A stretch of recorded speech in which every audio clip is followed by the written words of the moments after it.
showdown est un lointain cousin du tennis de table et il s'apparente également un petit peu au jeu du air hockey. Les règles sont à peu près similaires à celles du tennis de table. C'est un jeu qui joue en général en 2 sets gagnants. But de Rada, deuxième service Rada. On y joue avec une balle sonore qui fait du bruit.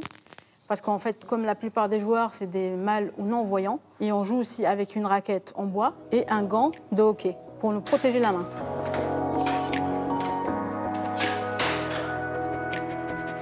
Il faut avoir une bonne oreille, comme on dit, et puis il faut faire attention aussi au bruit de la balle. Essayer d'analyser le jeu de l'adversaire. C'est vraiment, on entraîne son oreille à bien repérer d'où elle vient, où est-ce que l'adversaire va tirer, la position de la raquette, quand il va faire du bruit, tout ça. Il faut vraiment faire attention. But de Rada, 5-3. Le score a changé. Deuxième service Rada. Didier prêt? Ouais. On est complètement autonome sur sa surface de jeu puisque elle est matérialisée par une table qui a une place précise et qui est facilement repérable. Donc cette sensation d'autonomie, c'est vraiment une sensation de liberté.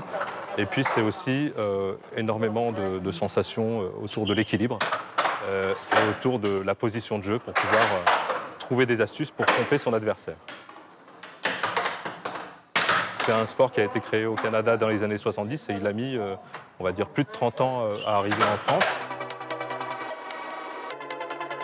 Au dernier championnat d'Europe, la France en équipe s'est classée 6e sur 10. Les meilleures nations, c'est la Finlande, la Pologne, la Lituanie. Ça m'aide vraiment à me concentrer, écouter la balle, d'où est-ce qu'elle arrive. Et ça m'aide aussi à me défouler, extérioriser. C'est un sport assez intéressant.